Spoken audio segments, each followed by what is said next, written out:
أعوذ بالله من الشيطان الرجيم بسم الله الرحمن الرحيم إلا من تاب وآمن وعمل عملا صالحا فأولئك يبدل الله سيئاتهم حسنات وكان الله غفورا رحيما.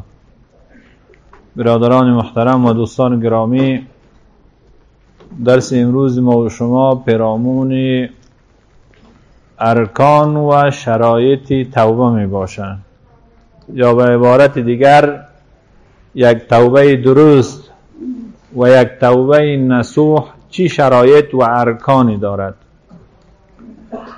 در این شکی نیست که زمانی که انسان سیاهی ها و ظلمات گناه را درک بکنه و بفهمد که گناه مرا به سوی هلاکت و تباهی میکشانه و حتما از تمامی گناهان یک به یک من مؤاخذه میشوم، اگر در دنیا از چشم دیگران گناه را پنهان بکنم یا در محضر دیگران من بهانه بکنم به طریقی خود را برهانم، هرگز از دادگاه و از گرفت الله جل شانه من نمیتوانم که خود را دور بکنم.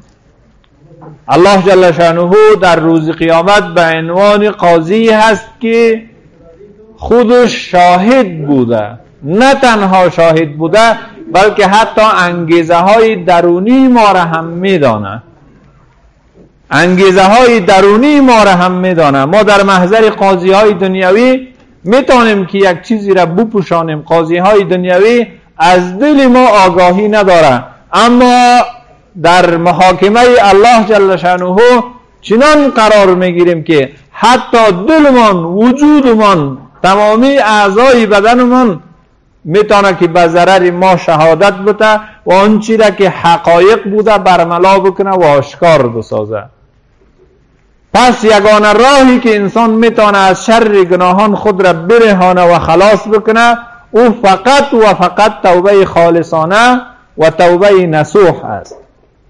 یک توبه خالصانه 5 شرط می داشته باشه برادران محترم.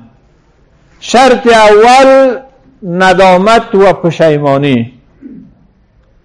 شرط دوم دوری و دل کندن از گناه، طوری که چنان تصمیم قاطع بگیره، عزم راسخ بگیره که هرگز به گناه بر نمیگرده.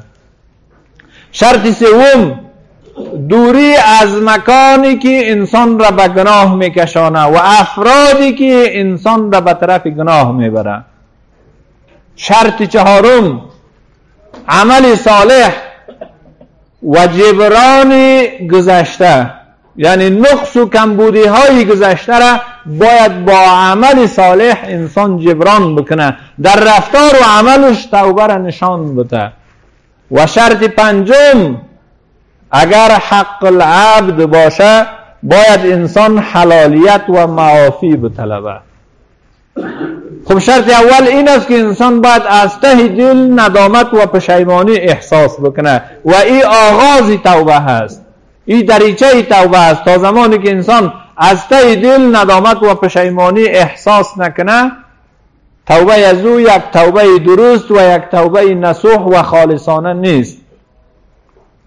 پشیمانی و ندامت به این معناست که ما خود را ملامت بکنیم، خود را مقصر بدانیم، نه اینکه گناه خود را به گردن دیگران بیندازیم یا شرایط و اوضاع را ملامت بکنیم یا اینکه حالت را ملامت بکنیم. زمانی که آدم علیه السلام گناه کرد با یک توبه خالصانه خود را ملامت کرد و نجات یافت. گفت ربنا ظلمنا انفسنا، یا الله ما ظلم کردیم بر نفسهای خود. اما زمانی که شیطان گناه کرد، وقتی که الله جل شانه او را گفت چرا تو نافرمانی کردی، او خود را ملامت نکرد، او تأویل کرد، گناه را به گردن دیگران انداخت، حتی تقدیر را ملامت کرد. گفت ربی بما اغویتنی، یا الله تو مرا گمراه ساختی، من گمراه نبودم، تو مرا گمراه ساختی. و تأویل کرد، گفت انا خیر من، ما از این کده بهتر هستم. یعنی انسان باید شرایط را به نفع خود تأویل نکنه، اگر جوان نمی بودم گناه نمی کردم، اگر شرایط مساعد نمی شد من گناه نمی کردم، اگر محیط و ماحول آزاد نمی بود و ما در یک کشوری نمی بودم که همه چیز آزاد بود من گناه نمی کردم. یعنی بهانه نکنیم که ما خرد بودیم، ما در وقتی غرور جوانی قرار داشتیم یا در حالت قرار داشتیم که همان شرایط اقتضا میکرد. نه، برای گناه تعبیری نیاوریم، تأویلی نکنیم و برای گناه چاره‌جویی نکنیم جز این که خود را ملامت قرار بدیم، نه این که الله جل شأنه را ملامت کنیم یا الله اگر من در فلان شرایط نمی بودم این گناه را انجام نمی دادم. گاهی اوقات شیطان در دل انسان تأویل را میاره، میگه اگر در جای تو هر کسی دیگه می بود گناه میکرد. اما باید ما متوجه باشیم که در هیچ شرایطی قرار نمیگیریم سخت‌تر از شرایط یوسف علیه السلام. زمانی که کاملا خود را آماده کرد و گفت هیت لک، من فقط خدا برای تو آماده کردم. هیچ جای دنیا حتی کشورهای کفری فعلا آزادتر از اون شرایطی نیست که یوسف علیه السلام قرار گرفته بود. آزادتر از اون شرایطی نیست که اصحاب رسول الله صلی الله علیه وسلم در مکه قرار داشتن که حتی مفسرین می نویسن که زنانی که بدکاره بود آزادانه در سر بام خود لوحه می زدن و هیچ کس با اونها کاری نداشت. هر کس میخواست گناه بکنه از روی لوحه تشخیص میداد که اینجا مکانش است و میرفت. اما اصحاب رسول الله صلی الله علیه وسلم با وجودی که نه حکومتی بود که اونها را گرفتار بکنن، نه پلیسی، نه ترسی، فقط از ترس الله جل شأنه خود را از گناه دور میکردن. پس برادران محترم، شرط اول توبه نصوح این است که انسان از ته دل احساس پشیمانی و ندامت بکنه.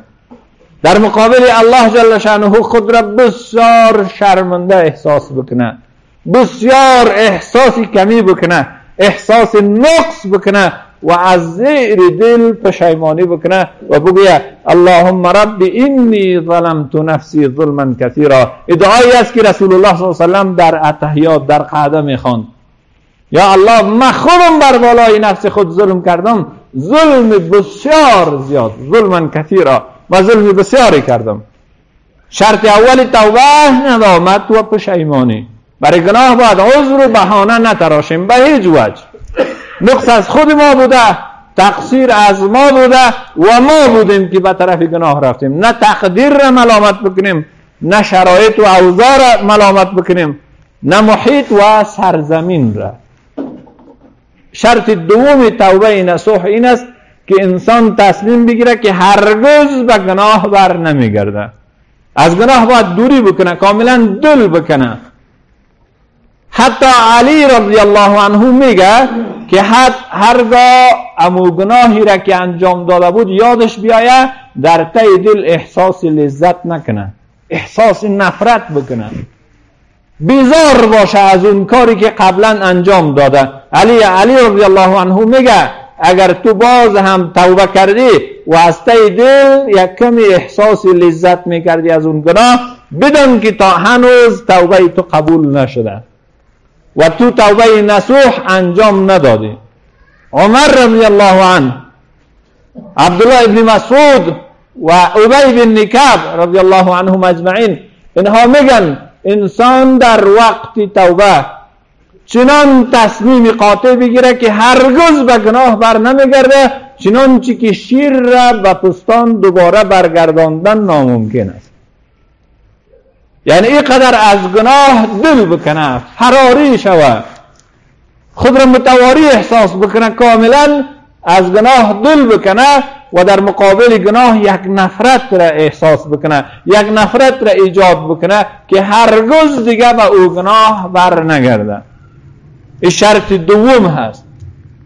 شرط سوم این است که انسان باید از او افرادی که آدم را به گناه میکشانه باید خود را دور بکنه و از اون مکانی که انسان را به گناه میکشانه باید تو هجرت بکنی، دوری بکنی. یک حدیث صحیح هست در صحیحین که یک کس در بنی اسرائیل 99 نفر را کشته بود. رفت پیش یک شیخ و گفت من 99 نفر را قتل کردم. آیا توبه ما پذیرفته میشه؟ او شیخ گفت تو 99 نفر را قتل کردی و هنوز میخوای برگردی؟ هنوز میخوای الله جل شانه تو را ببخشه؟ یادم شیخ را هم از بین برد و شد 100 نفر. برش کسی گفت که در فلان جا یک کسی دیگه است که میتونه تداوی بکنه مرض تو را، نسخه شفا بخش برات بده. میرفت پیشی از او گفت یا شیخ 100 نفر را قتل کردم، میخوام توبه بکنم. شیخ گفت بله توبه تو پذیرفته میشه به یک شرط، که تو از اون محیطی که گناه میکردی هجرت بکنی و بروی در فلان قریه که اونجا انسانهای صالح و نیکوکار هست. یعنی تو وقتی از سیگریت توبه میکنی دیگه سیگریتی ها را رها بکن. وقتی از موسیقی توبه میکنی دیگه با اهل دول و دنبوره و غجک و سرنای دیگه ودا بکن، از اونها فاصله بگیر.